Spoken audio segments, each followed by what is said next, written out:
All right. What's up?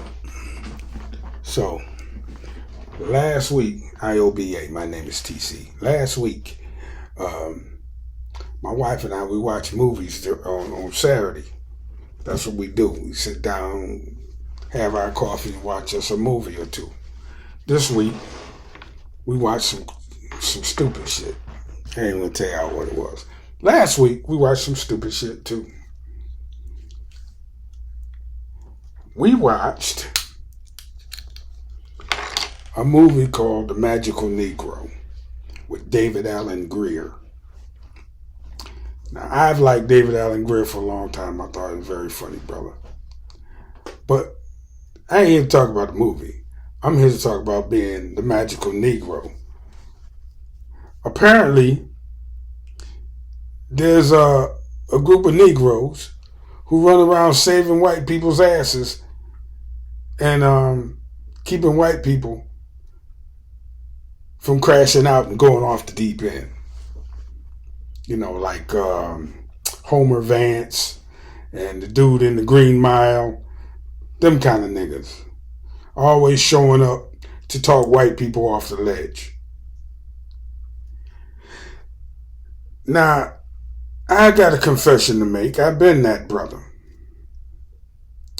I've been the magical Negro. Now, you can wind up as a motherfucking magical Negro and not even goddamn know it. Every time you at work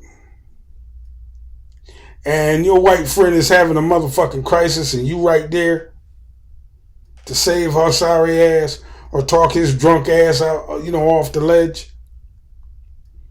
Every time you the black friend, because that's what you is, when you're the black friend, you the magical Negro. And a lot of people don't even know that shit.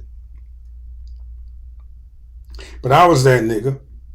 Now, keep in mind, I was always smart enough to know when to go home. I had enough integrity to not sell out my own fucking people. I was putting up pro-black shit ever since I was 16, 17 years old. But when I go to work, there's always some white person there asking me for advice and me giving it to them and somehow saving their motherfucking ass. When at the end of the day, they ain't give a fuck about me. Not really. Not like that. I have white folks from back in the day try to contact me through social media. I ignore their fucking ass. I hate to say it like that, but I ignore them. Why? Because they ain't really like me like that back in the day. Now, there's probably some white folks here now that on this channel maybe not, that think I'm cool, but I'm talking about people who I used to work with that I used to pull their ass out the fire. For example, there was a store manager in Syracuse named Rich. I ain't gonna say Rich last fucking name, cause he's still around. This sorry motherfucker got in trouble with a young employee whose mom happened to be a judge. Said all kind of racist shit to the kid. The boy went home and told his mama called the store. There was some goddamn brouhaha behind that shit. Who did he come and get to save his ass? The white man? He brought the motherfucker to me. I guess he wanted to prove that there was black people in the store who he got along with, so he couldn't possibly be racist. That was the move he was making. And I took the proper stance. I said, what the fuck did you say to him? And I'm like, what the fuck you brought him to me for? I can't tell him nothing. And I just kind of, got out of it. I wasn't finna take no stance for that white man when I know he racist, but the point is, he tried me. And there was other times in my white working experience where I had was asked to save sorry ass crackers because, that's what kind of nigga they thought I was. There was other niggas there that would do it. After a while, they started getting promotions over me because they was real magical Negroes. In other words, they thought I was, but I wasn't. Not like that. So they'll find some smiling, buck dancing ass Negro and promote him or her over me. That happened a couple of times too. I asked my son about it one time. My son said, "Pops, you're just too motherfucking black." So anyway, magical Negro is what more often than not is going on in some of these friendships you see. Because a lot of times white folks have one black friend and black folks have a lot of white friends. I remember one time, I'm going to go ahead and make a confession, then I'm going to quit. I did play Magical Negro on purpose. There was a lady at my school I was working at. My wife worked there one summer with me. And she was about to get washed right through there. But she wasn't a white woman. She was an Asian lady.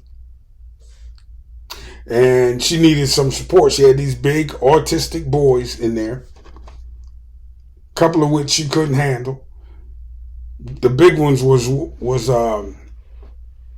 the problem. It was the ones that was about 150 pounds. They knew they had man strength. They didn't want to do nothing the teacher say do. They had enough sense to know when it was a man in there and they couldn't get their way. So anyway, they put me in her classroom. She was ready to quit. They put me in her classroom. I had to talk her off the edge damn near every day and keep them big ass boys intimidated enough so that she could teach them their lesson. And that's what happened. And she won Teacher of the Year. And I was constantly coaching that lady. She was young like one of my daughters, and I didn't want to see her quit. And she was from the Philippines. She had a whole husband, wasn't nothing like that, nothing crazy. I could see she was really trying to teach. A lot of the teachers that be in these schools, they ain't really trying to teach. I just got to say that. They've been coming up with all kinds of excuses to not try to teach. But this lady wanted to actually do the job. She came from a culture where teaching, like my wife, came from a culture where teaching is respected. All she needed was somebody to hold them in place for a while so she could get through to them. And that happened. And like I said, she got Teacher of the Year, and her star kind of just took off after that. Went up to job, site coach and everything. That was my magical Negro powers. You see what I'm saying? And I did that one on purpose. That was just me being a mentor to somebody. You know, if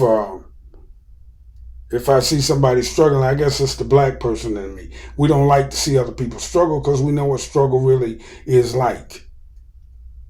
The problem is when people don't appreciate it. You know?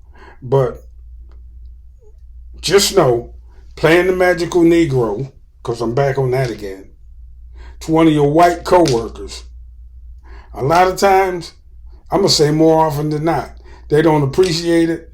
And when push comes to shove, they'll throw your ass under the bus and pick their white friend over you. Just have that in mind. That could happen. Just make sure that ain't what kind of party it is. You got to look out for yourself in these working streets, because there is no loyalty. Anyway, that's it for now, y'all. I think I'm done for the evening. Y'all have y'all a good rest of y'all weekend, and I will probably see y'all Monday, probably, unless some shit go down. Talk to y'all later. TC, and I'm out. Peace.